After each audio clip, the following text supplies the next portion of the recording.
I've come to the Koniksegue factory in Sweden for an exclusive look around.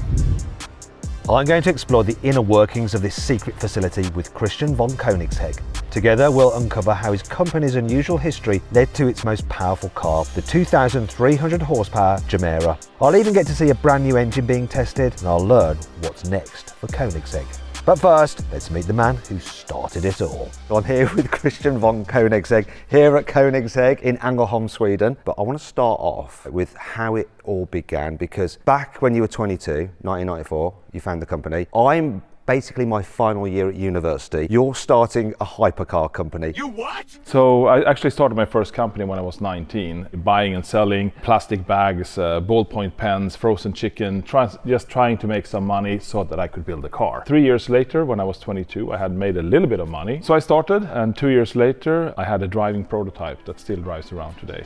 He makes it sound like a fairy tale beginning, but the truth was very different. Christian nearly lost everything when a fire ripped through the first Koniksegue factory, and just 2 weeks before the Geneva Motor Show. But despite this, his team managed to complete the first CC8S prototype in time for the event and relocate to a nearby Air Force hangar. This used to be home to Sweden's famous Ghost Squadron, which is where Koniksegue gets its iconic motto from: the show must go on.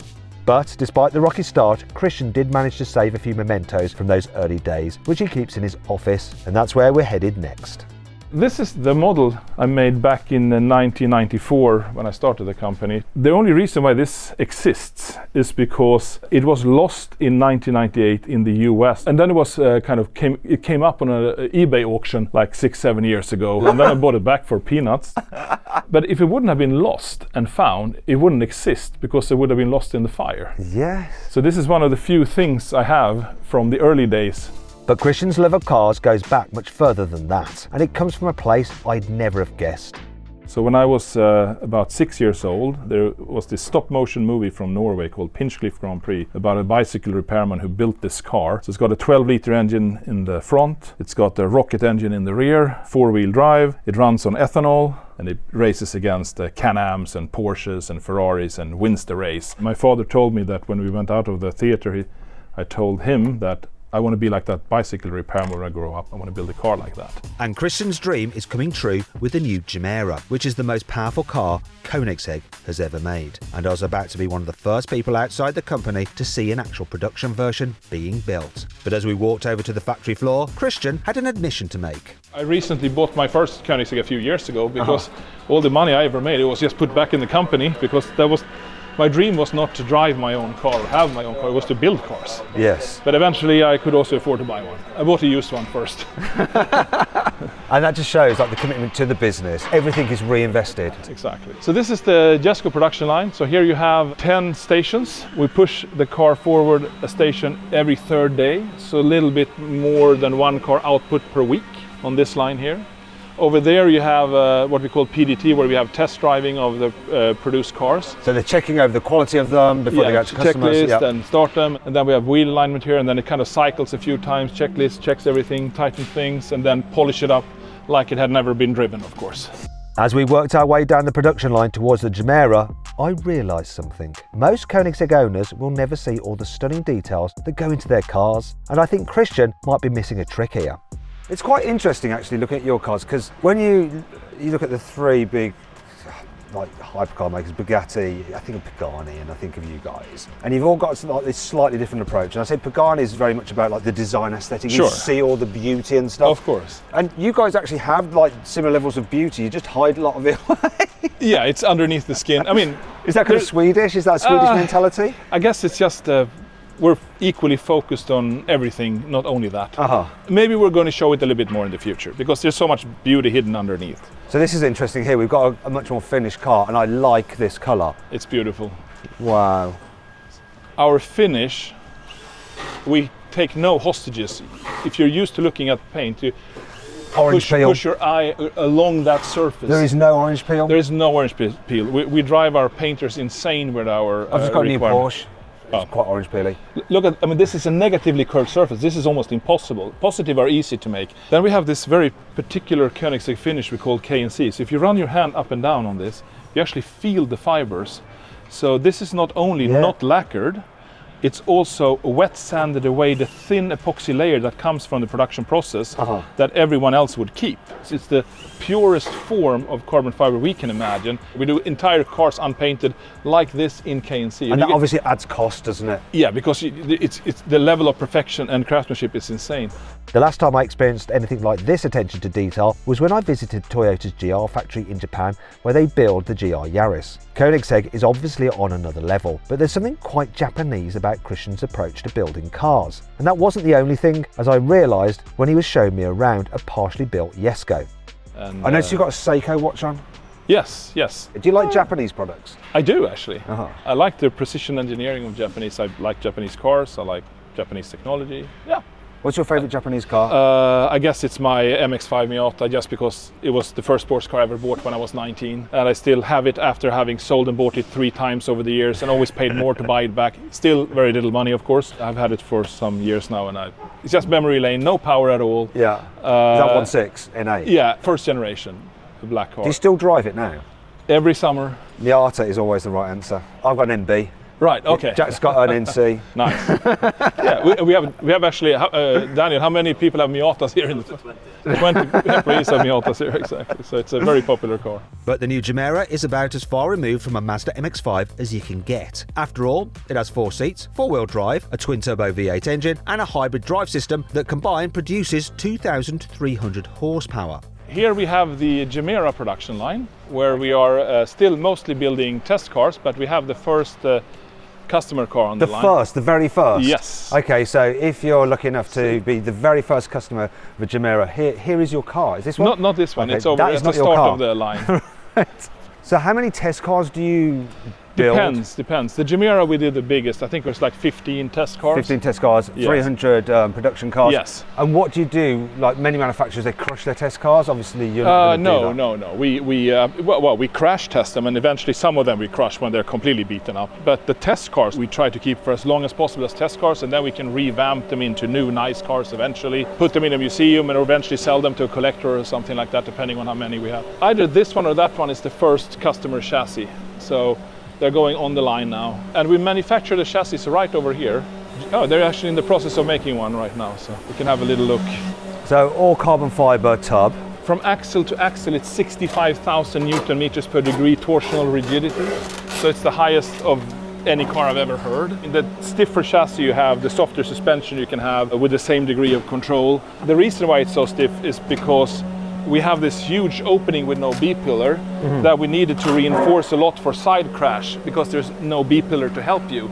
So we need to make this opening so stiff, because it's the biggest opening on any production car in the world, as you can see over there. And that ended up also making the monocoque a little bit stiffer than even we thought we needed. Like you said, it's the biggest opening on any car. And any passenger car. Production car, yeah. Passenger car. Unless you have vans, sliding doors or anything like that. Because you get in through one door.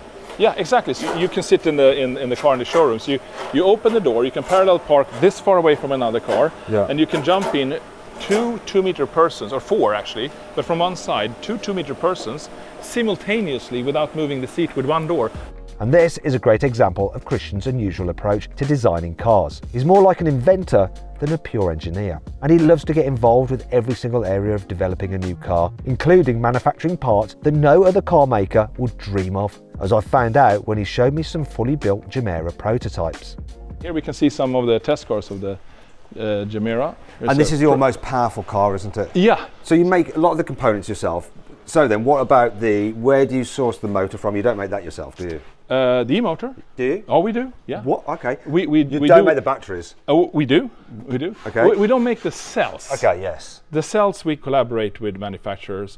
Sometimes they can adapt them a bit to us, but usually we can find something suitable that we then create our packs and modules, and then we put our BMS, our cooling system, our safety systems. But the e-motor and inverter we build absolutely from scratch. So you wind we wind the coils. I'm happy to show you the production line. It's 5 minutes away from here in another building. So we have a facility where we can produce 5,000 e-motors per year. Actually. Are you a bit of a control freak, Christian? Yes, I think so.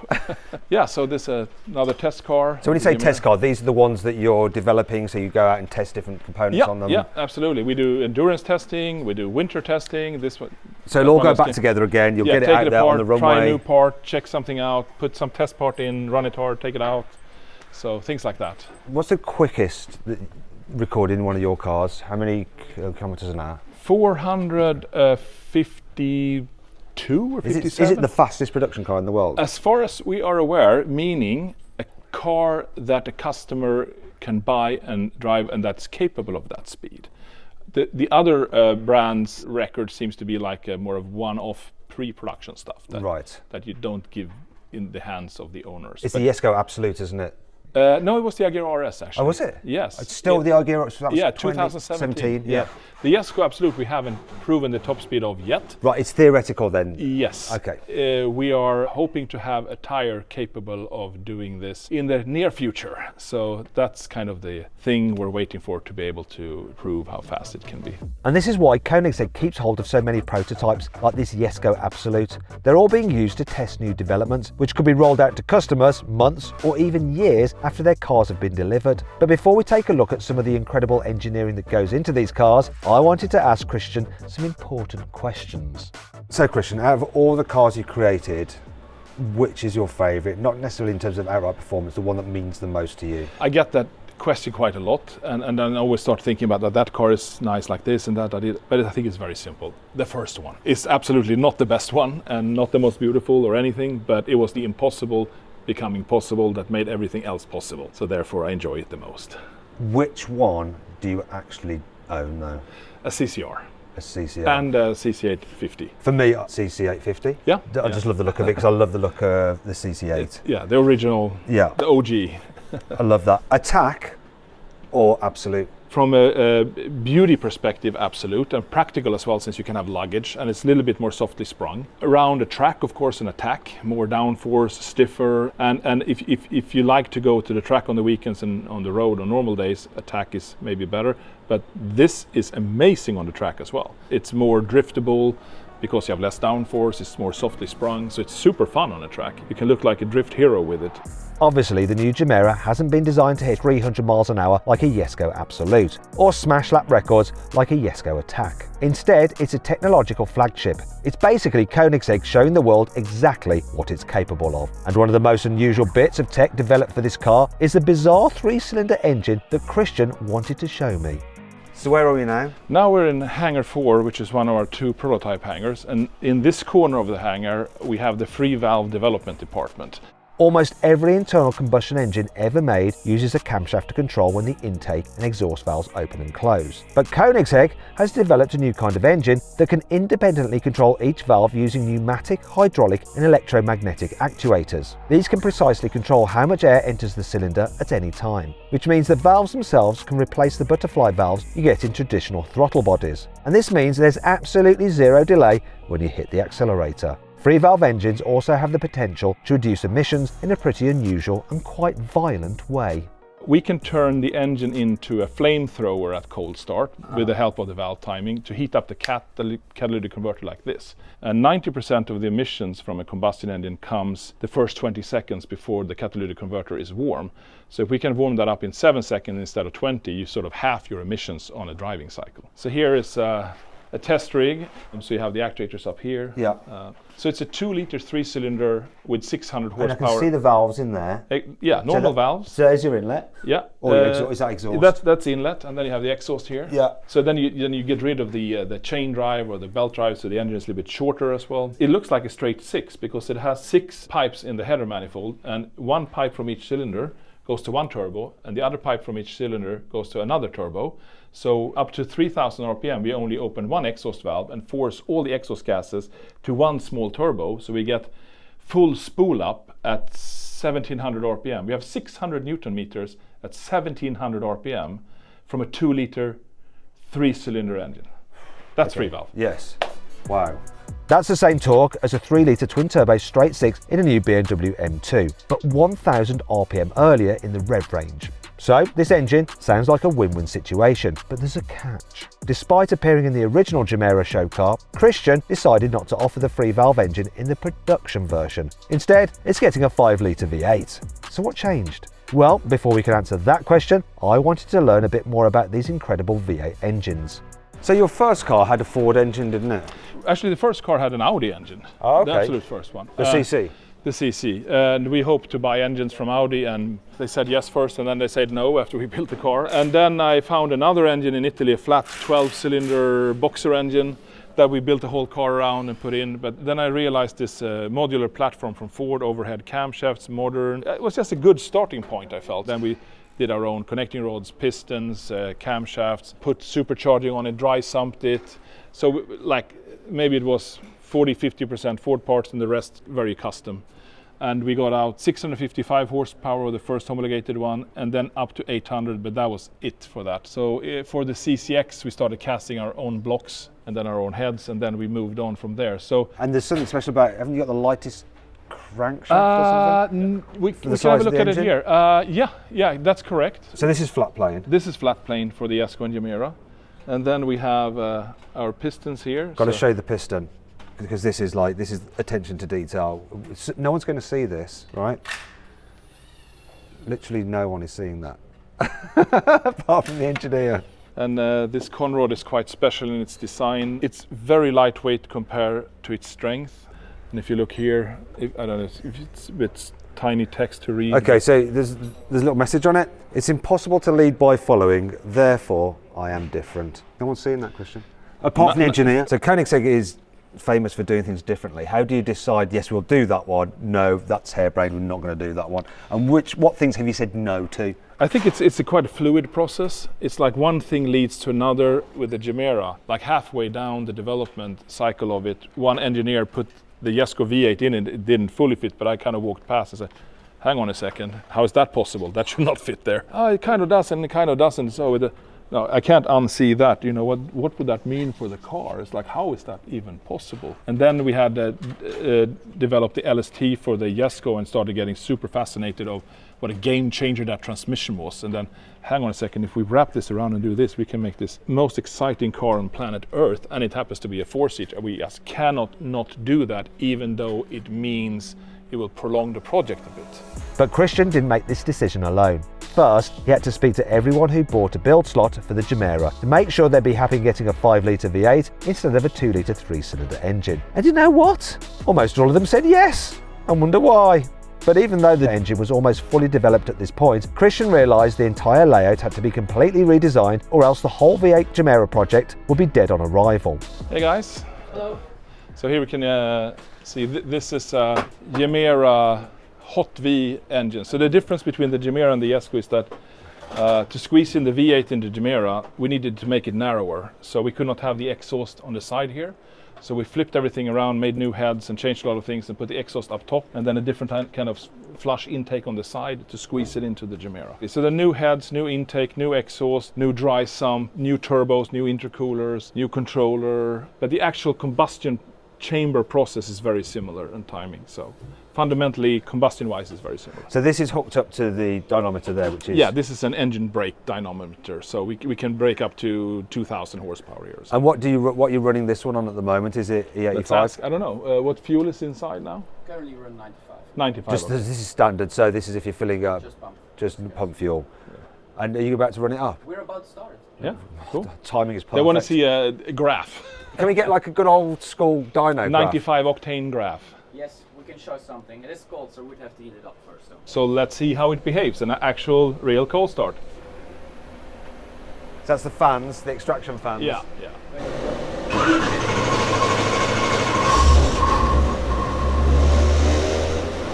Yeah, it's okay.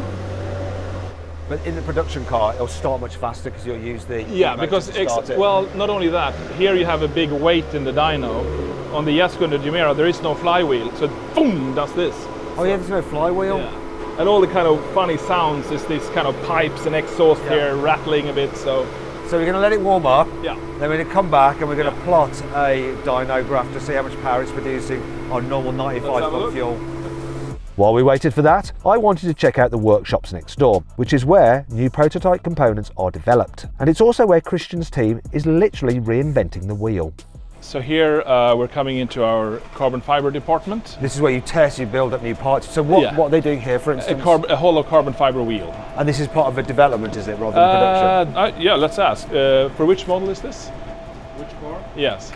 Am I allowed to say? It's a new one. Okay, yeah, no, you can't. Exactly.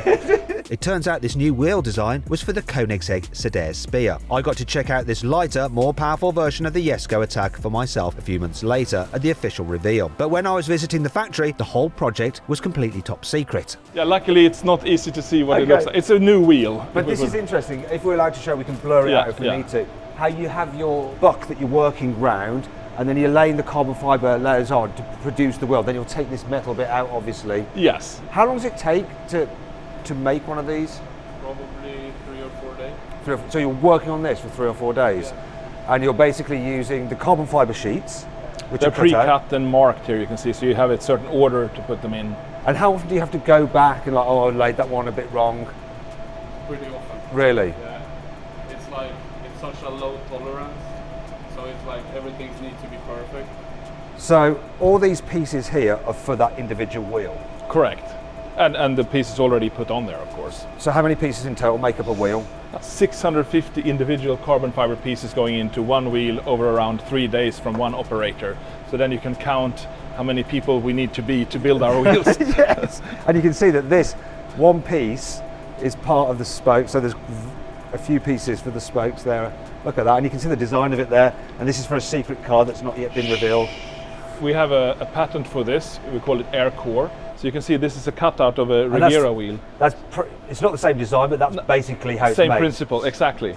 So you see it's hollow inside here. Here you actually have the wheel nut. Yeah. So we clamp the wheel nut straight into the hollow carbon fiber, which was deemed to sort of be impossible before we did it. And in terms of like longevity of these wheels compared to like a magnesium wheel, you know, you hit a pothole or something like, how do they cope with that? Metal's kind of fatigued from every kind of input, whether you're getting close to the stress limit or not, while composite doesn't. So that's one thing. Secondly, through pre-testing and real-life testing, what we have noticed is that when you hit a pothole severe enough to dent your aluminium wheel to the point where all the air leaks out, nothing happens to this. So therefore, inherently safer.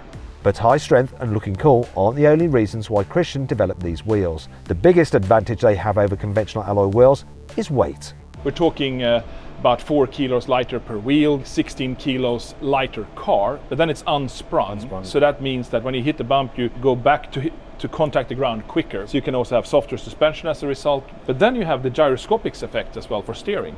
I mean, these are gyro spinning that counteracts steering feel. So less mass means better steering feel. On top of that, when you're accelerating, you have to spin up all this mass. It's a flywheel. And then when you push the brakes, you need to break down the energy in the flywheel. So you get, apart from the car being lighter, you get faster acceleration and shorter braking distance and better steering feel and more contact to the ground due to the less mass. So when people are like buying a sports car, and they might think, oh, I don't need magnesium wheel, I don't need combustion brakes, so I'm not taking it on track, Actually, the benefit will really benefit how the car feels to drive just in normal situations. Yes. I mean, it should be set up for it, of course. The positive impact of performance and sensory input is massive. So if you care about that, it's a high value.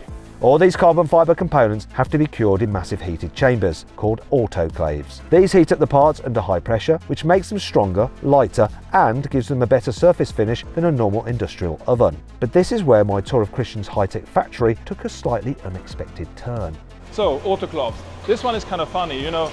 Autoclaves are in the car industry seen as like the holy grail of manufacturing and the pinnacle and aerospace and so on.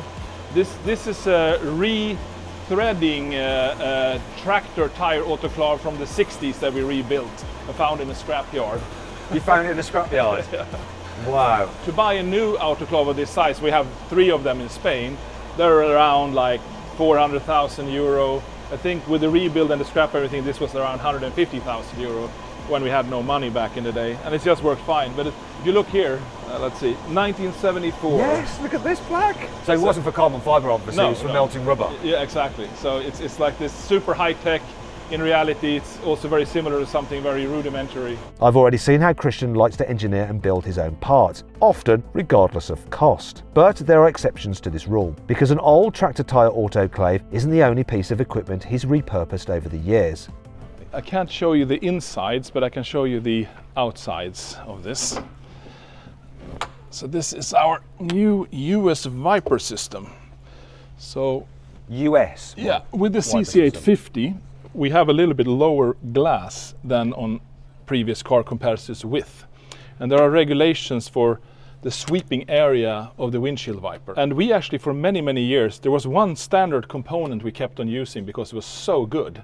And that was the Mercedes style, kind of old school style reaching out windshield wiper. And a lot of people recognize, oh, that's from Mercedes. Yeah, it is. It's a fantastic one, high speed, Autobahn approved, works really well. But eventually, that didn't do the trick to reach out the full area that we needed for our modern cars. So here we have developed a completely new one in-house with some very special gearing in here that I can't show because we're doing some patents on that, which makes this become shorter and longer than any other wiper in the world.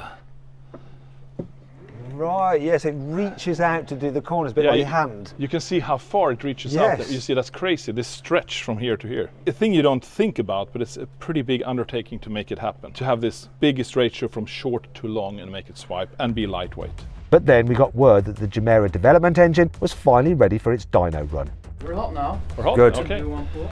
Can we have the door a little bit open even though we shouldn't? Yeah, we can for sure open. At least one door. It's just more fun with a little bit of noise. Okay. And this engine is not, let's say, put there to show maximum power at the moment. It's tuning kind of emissions and drivability parameters and so on. But you will see what it will do today, which will not be its highest number possible.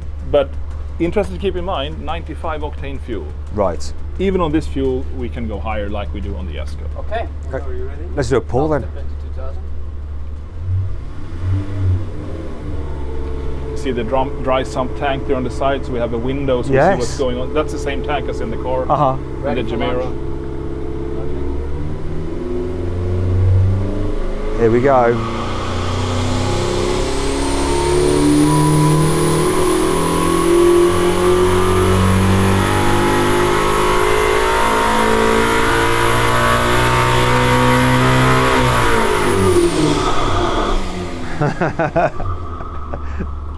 So that was a pull. I think it was over 1,000 horsepower. You can check. Yeah, this was about 1,050 horsepower. And that's on 95. 7.5. Yeah. So when you're running it fully, what do you anticipate it will do on 95? So I mean the Esco, we are up at 1,270.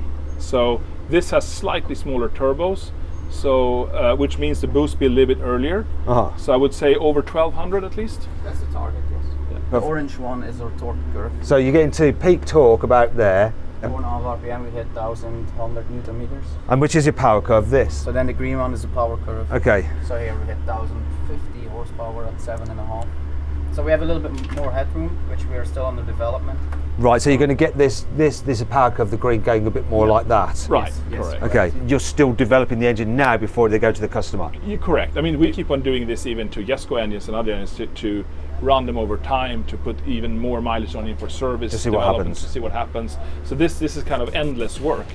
And this development doesn't just apply to Koenigsegg's V8 engines. Christian applies the same rigour to testing the electrical components in the brand new Gemera. However, these require a completely different type of dyno.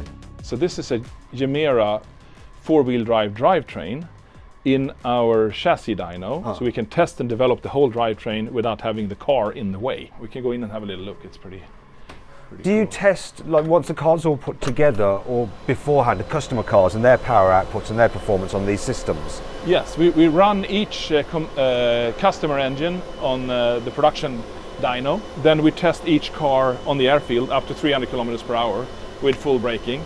Like our competitors, they do the same, but we jokingly say we only deliver used cars. Yes. So that's a question for you. When you buy a new car, there's this running period, which is, there's one good thing about EVs, there's no real running period. You get Right. it, you can just enjoy it. If you've done like 300 kilometers an hour and you've tested it on the dyno, do you need to run the car in, or is it running? If you really want to, you can just go for it, but recommend easing into it a bit for many reasons.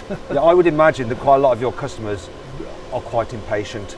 Right, sure. I would imagine. I'm sure you We met don't like many of waiting. them. Exactly. So here you can actually see our e-motor, the Yeah. black thing there. Yep. And that's our it's a six-phase motor, and it has a axial flux technology that we have patented, which is a combination of axial and radial. Essentially, this motor has a core that's driven by magnetic fields arranged in 2 different orientations, instead of just one, like a conventional motor. This is complex to design and difficult to build, but it has one big advantage. The end result is that when we compare this motor to what we know is out there, we have the highest torque/power density for weight and size. So it allows you to have a lot of power in a smaller, lighter package. Because that is small. Yes. And how much horsepower is that delivering? That's 800 horsepower and 1250 newton meters of torque. In that little disc? In that little black disc there. And what's the weight of that? That's 39 kilos. So this tiny motor produces more power and over 500 newton meters more torque than you get in a Lamborghini Aventador SVJ's naturally aspirated V12. But it weighs 85% less than that big 6.5 litre engine. And Christian has big plans to make these motors even better. But before we get into that, there's something else groundbreaking about the Gemera's drivetrain that's on show here. Rather than active differentials, it uses separate hydraulic clutches to split the power between all 4 wheels. And this allows it to do something very special. So this is the first time in the world on any drivetrain where you can run a 4-wheel drive car with 4-wheel torque vectoring in EV mode from one e-motor. And you can do the same. Right. You can run 4-wheel drive, 4-wheel torque vectoring without using the e-motor from only the combustion engine with 9 gears. You can use them together doing all of that. It's a reduction of parts compared to anything else we've seen. So it's sort of giving you the benefit of having individual hub-mounted motors. Exactly. But with one e-motor. With one motor, or the combustion engine if you don't want the motor. Exactly. You don't have an accountant going, don't do that, do you? No. I can tell. But he would be happy because we saved 3 e-motors. That's true. But this is just the first generation of what Christian calls the dark matter motor. The next generation is already being developed behind this particularly scary looking door. Heavy magnetic field, No.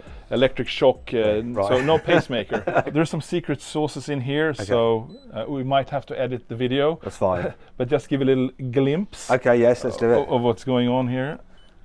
It's a lab where we create prototypes. 6-phase inverter, here are parts for that. These are kind of internals of the motor. It's kind of a thing of beauty as well. So I find this equally interesting as combustion engines or transmissions. It's so much still to do in this field. When you get into it, you see, hang on a second, we can use our carbon fiber knowledge to do things no one seems to do, where you can shrink and make more compact and more powerful and more efficient. Is this forged? This is machined. So it's all machined out of a billet? Yeah, exactly. And the reason, I mean, if we would continue with aluminium, we would cast it, but we're going for carbon forging instead to make the world's first full carbon fiber motor. And the benefits of that are weight? Yes, weight. But is it also a little bit because we can? Yes. Right. However, this can-do attitude comes with its own problems. It's clear that Koenigsegg is capable of making a fully electric car. But should it? Bugatti delayed this decision under the leadership of Matteo Rimac, and Horacio Pagani told me there simply isn't the demand for an electric Pagani either. So I had to put this question to Christian. When do you think you're going to build an electric hypercar? Will it be when you absolutely have to because there's no other choice? I thought we probably would have done it by now, and that's why we started a quite big department for electrical propulsion development.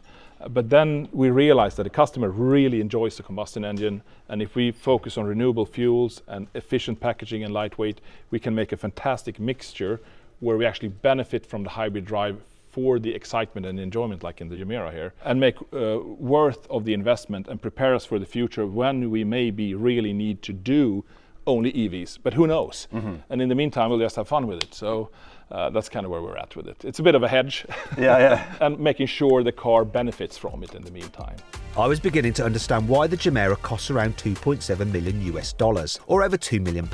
But there's another reason that I only started to grasp when Christian showed me the facility that actually builds Koenigsegg's incredible motors. So this is our e-motor production line. This facility doesn't run non-stop because if we did 2 shifts here, we can do 5,000 motors per year.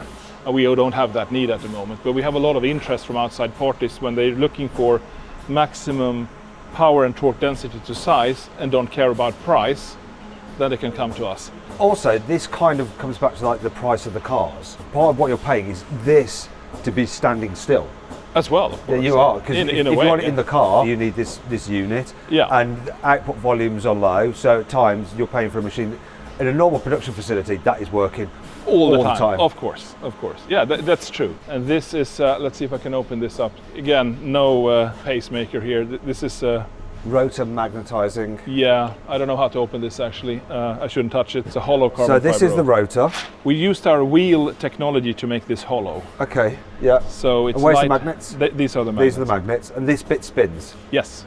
Hence the name rotor. Yes. Obviously. Okay. And this is after this is manufactured, it's magnetized here. Okay. Cutting-edge dark matter motors aren't the only things built in this new facility. Koenigsegg is still making new parts for some of its oldest cars as part of the Legends division, which is also where Christian keeps some of his most important models in the brand's history.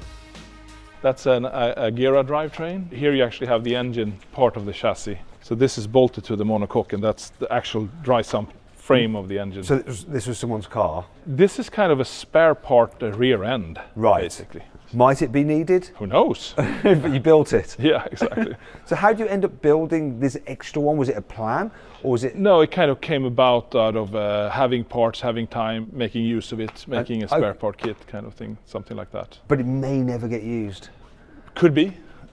This is the first ever Regera. It is actually light blue. You might have seen it was on the Geneva Motor Show in 2014. It just got wrapped matte black for this year's Koenigsegg Tour because it is a film car and we don't want it to reflect too much in what we're photographing. So you use this as like what we call the tracking car. Yes. Obviously, you need to film a Koenigsegg. You need a Koenigsegg. To keep up. Yeah, and so you have it all in matte black, so Yeah, it doesn't so it reflect. doesn't reflect so much. This is it's quite a good tracking car. Here's an example of some of our tracking cars. It's quite nice interior for a tracking car. Yeah, it's all right, isn't it? We built this in 2014, so it's 10 years old now. 2 years ago, it set a new world record, 8 years after its creation, with the record of this one, since it's the same model. Well, Christian, thank you very much for showing us around. I mean, My really pleasure. impressive, really enlightening, and giving us this exclusive access. I mean, it's absolutely fascinating, and to hear the story of how back in 1994, this dream, and here we are now. Unbelievable for me even, I guess, when I think about it. And looking forward to seeing like the future cars and what happens next. We're very excited for that as well.